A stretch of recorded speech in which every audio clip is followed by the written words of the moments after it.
let me quickly, or at least I'm going to try quickly, to explain why I went VR5 and DSG Gearbox.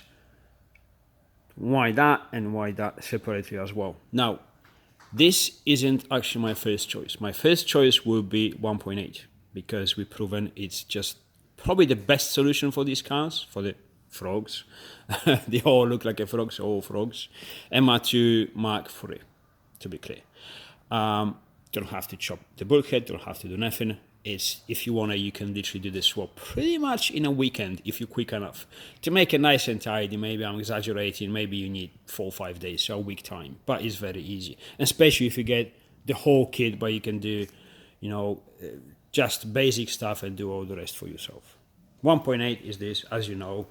You get them, you refresh them very quickly, very easy. You can build these engines in a few hours. You put rods in them, fresh bearings, fresh gaskets, slightly bigger turbo, exhaust manifold. There's so much aftermarket parts that they are actually cheap because they produce loads of them. So you can make a decent power or a lot of power for actually not big money. And they are actually very, very reliable. It is very strange to thinking that only 1.8, turbo engine, it could produce more power than much bigger engines, but yeah, they actually can, and they stay in one piece. They are very strong. I mean, Steve proven to us all, he doesn't really treat that engine nicely. He wants it to blow. He wants to find the limit because that's what we do. We experimenting with the stuff, we're doing development, and part of development is trying to break the stuff, and he still can't break his one, and he's on the standard pistons making over 500 brakes, which I think is going to bump it up to even more.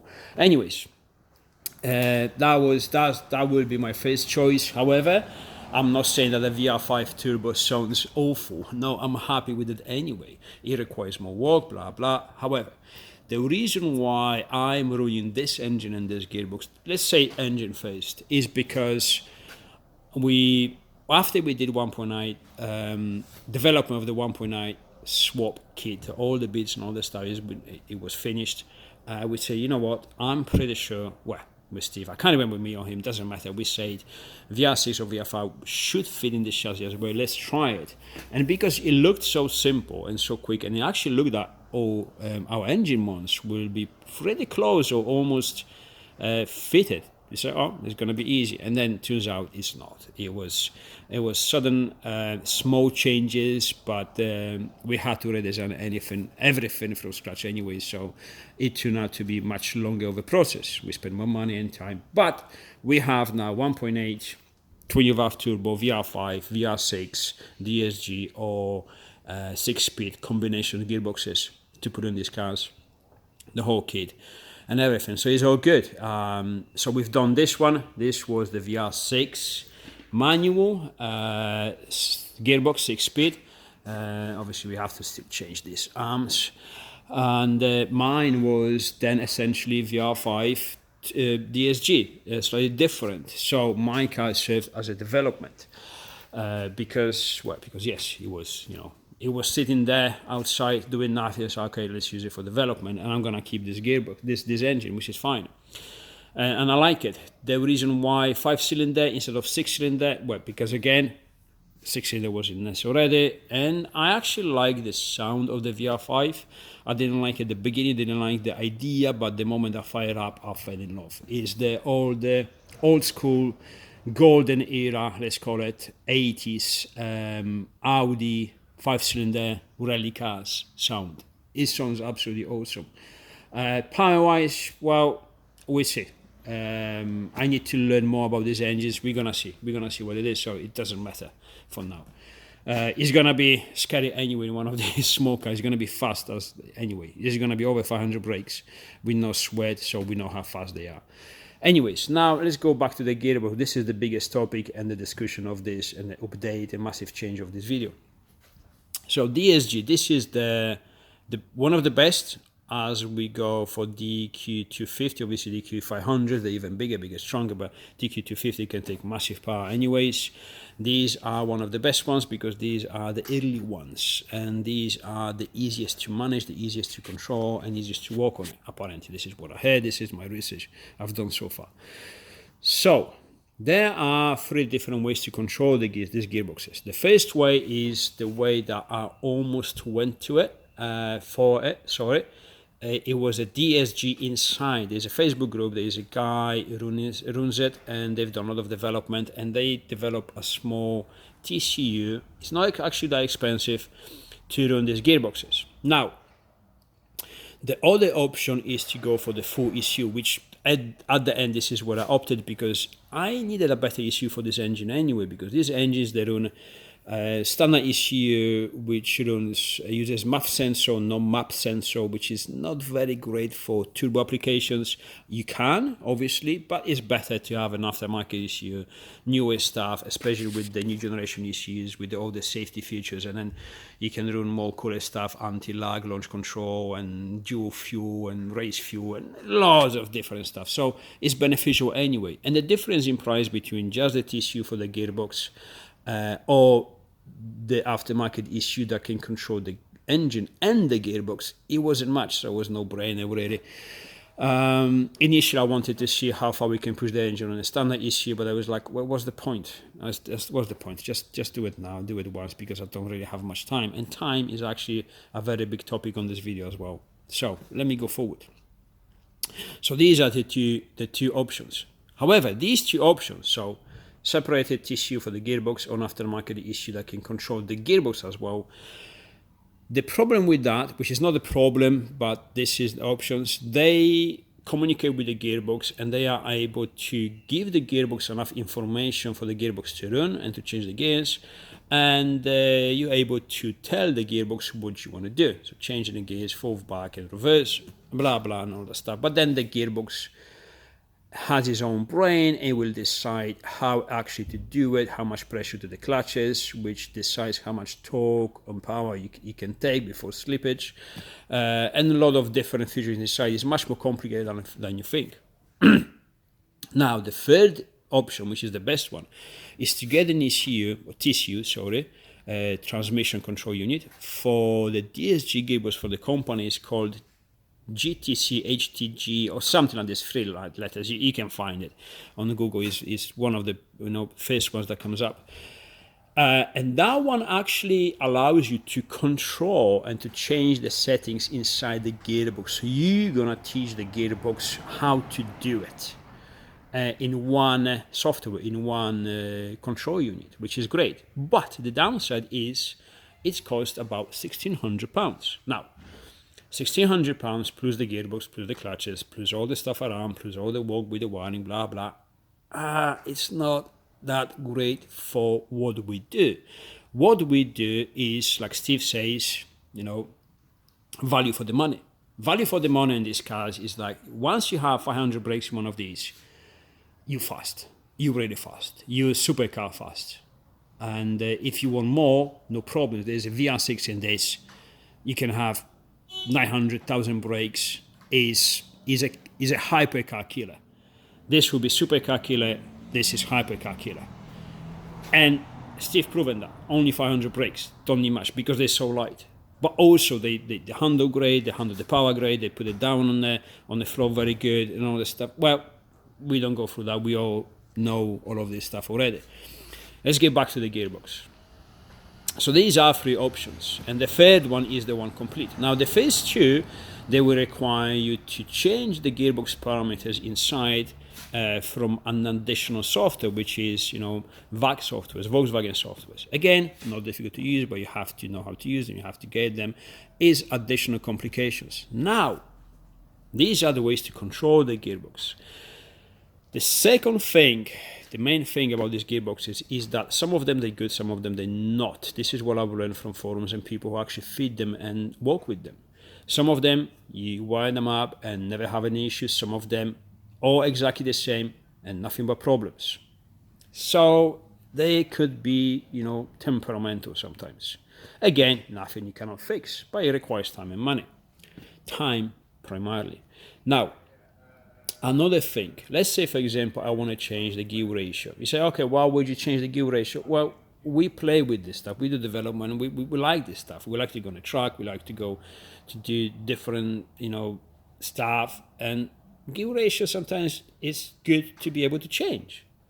O2M, for example, manual ones, so many combinations. We can run diesel gears, we can run petrol gears, we can combine the two with another optional with a differential ratio. You can mix the gears together, so you can choose a different, there's endless stuff. This, yes, you can also, because you can get another DSG from a diesel, you can change the gears, blah, blah, blah. However, every time you do it, you have to teach the gearbox what you put in, because if it needs to know what ratios are in, because it needs to calculate everything. And there's pretty much on a laptop, well, a laptop, yeah, it is a brain inside there that needs to know everything. If there is something it doesn't like, it will not change the gears, or will give you issues, or will give you on the limb mode and all that stuff. Last thing you want, if you want to go on a track, if you're doing the trip, if you're just driving the car, you don't want any problems, period, regardless where you're driving it. So that's another thing. Limited slip diff for these are twice the money that are for the O2M gearboxes, which is that one there. This is the DSG in past, because again, I went with the DSG, I wanted to study it to be able to offer you guys all the information. And this is the reason, the information. I wanted to acquire the information, I wanted to run it, I want to know exactly what it is, how it is, only because I wanted to post it on our page, our Facebook page and our website, because for the people who actually go this direction with our swap kit, which we only sell the adapter kit as gearbox mounts, with engine mounts and everything, but this is an option. But then Steve says, well, yeah, but really 99% of our customers go for manual gearboxes. Very little amount of people go with the DSG gearboxes, and the ones they do, they either know what they're doing, or they want to learn about it, or they have fun fiddling with this stuff, or whatever, you know. So this is starting getting a little bit silly for me, because again, this wasn't my first choice at all, not even a second choice. I mean, I am a big fan of the manual, because these cars are really for a driver's experience, and the best driver experience is still manual, especially when the manual gearbox is a good manual gearbox. And again, all 2M gearboxes, they shift very quickly, they shift very precisely, they shift very good, especially if you set them up nicely. And there's so many options for them. Quive does pretty much everything. There's another Czech company that does everything for them. So you know, straight cut gears, reinforced gears, different ratios, different limited slip differentials, dog boxes, sequential boxes, inside internals, billet cases, anything you imagine is available for these engines, for these gearboxes. So I like that, and it's mechanical, because let's say I have one of these potential issues with this gearbox. Right, AA, you need a recovery. I got a problem with that gearbox. I can limp it back in the workshop. So it's a problem anyway. But sorting problem on one of these is unknown. You need diagnostics, you need a laptop and this and that. The mechanics are going to be more expensive. I heard horror stories about this stuff. Once you know it, it's probably not going to be as bad, but still a lot of potential for issues. But to sort the problem out with this is completely different than sorting the problem out on that gearbox for me, because that gearbox, I can get it out of the car in half an hour, and I can have it all in bits, change the gears or change the ratios, change whatever in about an hour and a half, and another half an hour having back in the car. I can literally drive it here in the morning, and for midday I can have the car back on the road. That for me is very valuable. Now again, going back to us doing development, blah blah, I've done 95% of wiring, 95% of research. Everything is almost ready to run. Right? I have my wiring all signed, every single wire, what it does from the plug, from the gearbox, what it does, what it doesn't do, the canvas communication, the positives, the negatives, the shifting up, shifting back, because on this gearbox you actually have the input directly to the gearbox, so very nicely. However, now I'm doing diagrams and all the stuff, and I spoke with Alex from Budget 5, and it looks like, I don't think it's true, or someone actually said you don't have to, but again, I don't actually know. But it looks like I have to run the shifter, and to run the shifter, I was going through the wiring diagrams, and it looks like I will have to run another module, which stays in between the shifter, the ECU, and the actual computer inside the gearbox. It's getting silly, because information is everything. Once you know, it's easy, but if you don't know, it could take a day, it could take a week to acquire the information. But once this is going to be running, we're going to have to remap it, we're going to have to teach it all the stuff. And potential problems, potential issues, this is, like I say, is getting silly, is not actually worth it. So I am abandoning the DSG project.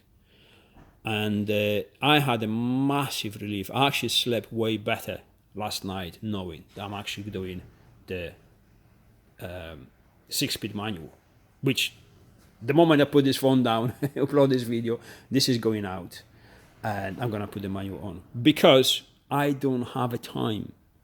As much as this is very cool, and I wanted to have the paddle shift and all the fancy steering wheel, everything cool, let my wife to drive it, with the different maps, tune it down, because, you don't want your missus driving 600 car with no traction control, going shopping, because, it could be bad consequences. But could do it with all the gizmos and all the stuff. So as much as this could be cool, I don't simply have a time for it. I mean, I don't know if you remember, I have my Delica, that one there, awesome car, from Japan, awesome. It's waiting patiently for years now. It's getting rusty now. It was clean. It pisses me off. I have the whole car to finish. I need to sell this car. I need to finish that car. This development car. I have another 2 cars to build for customers. I need to give a hand to Steve to build his car. So much stuff to develop. People waiting for. We promised race hubs to lower these cars to keep it a better geometry for racing, and it's going to include the bigger brakes. I mean, I have some very cool ideas about this. I mean, it will transform these cars to truck weapons. It all requires time. So the time I have to spend, I really need to be mindful the way I'm going to spend it. So I really have to put my time in a better service. This simply isn't worth it. There's going to be probably 5% or maybe 2% of our customers going for the DSG. And these people probably know more about these gearboxes already, more than I do. So why I even bother? Doesn't really matter. For the coolness, no. For my coolness, I prefer the manual shifter. Again, it's a personal thing. I'm not saying it's better. I'm not saying it's worse. It's a personal. These cars, they're not commuters. They are fun cars. They are toys. They have to please the driver. In this case, I'm the driver. He needs to please me. And the moment I know I don't have to shift the gears on the steering wheel, for as much as it is cool, and I still have the old school gear stick, is awesome. I like it. It puts a smile on my face, because this is me. And I'm going to actually show you something very cool there. Now, so this gearbox now, if you know, is for sale. This is the 1st gen gearbox out of TT 3.2. It comes with the clutch pack, it comes with the flywheel, it comes with a shifter, and it comes also, I give you the whole plug that goes to the gearbox, all signed with the wirings. Obviously I'm gonna do it in the way you can actually understand where this actually goes and how to wire it up and all this stuff. So it's for sale. Now, please buy it, because it will buy the limited slip for my new gearbox for the 6-speed. Now, something cool. Obviously, this wasn't planned, but the shifter. The shifter, obviously, because I got my boost pipes here, and I staggered them one on top of another, because there was nothing to go up. And there was nothing supposed to go up there, because all the gearbox control is supposed to be on the steering wheel. Now we go in manual, the shifter has to be there. But this turns out to be actually the positive. Luckily, this wasn't planned. Let me put the phone somewhere you can see the whole picture. I don't know if you can see it probably from there. When I used to build the race cars for the racetrack, it's not maybe ideal for the road, but there's no negatives for the road. So this is the setup. I always ask the customers to close their eyes, grab the steering wheel, and then change the gears. Grab the shifted knob in the best position possible, which is close to the steering wheel, as close as possible, but not being in the way. Very intuitive. And everyone does this. Here, not there, not looking for it. It's just here, very quick. 1, 2, 3. And change the gears very quickly. Your hands have to be on the steering wheel most of the time, and the hands that are out of the steering wheel the shortest period of time. So here, very quickly.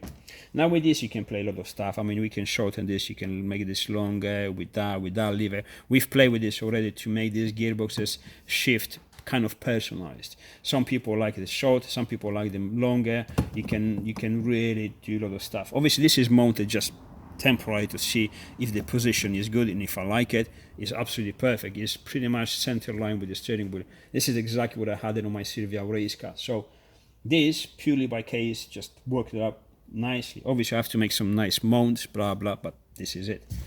Yeah, a bit of a mess because, well, no engine. So that's another thing. Also, excuse me. Also, cables, they're gonna run on top here because I don't have the bucket because it's removable. I'm not gonna run it into the tunnel, and they're not gonna make any bends. They're gonna be almost as straight as you can see them there. So that will probably improve the shifting even more. So again, everything actually at the end works pretty good. So yeah, no more DSG manual. I hope this explains a lot, or at least makes some of the sense. I know George, one of the customers, he has a DSG. He's got a DQ 250 mated to his 1.8, which we built. Is a nice turbo setup. It's going to be a very nice car, very fast car. And I'm very curious how he's going to be. Well, he's going to be happy with him because he's an electronic engineer. He likes to do this stuff, so it's probably a pleasure for him to fiddle with this stuff. He's got time to do it and all that stuff. But for me, it's just time. If it wasn't for time, I would probably continue just for the sake of knowing, and I had the knowledge and the information to go to the bottom of this and be able to know, as much as we can. But like I said, time is very valuable, and I really have to be careful how I spend it. And I can put my time to a way better service. I mean, bloody hell, I race on the bikes, right? So I've done the first round of the British Championship, Rally Championship. It was going well until I cracked my wrist. I missed the second round. I've missed the down to dust 24-hour race, which is I'm gutted. Because I would say because of the business, which primarily yes, I wouldn't be able to do it anyway because of my wrist is healing up and it's still not great. You can't really compete on off-road and rally on motorcycles with a wrist which is not actually healthy because we know the consequences.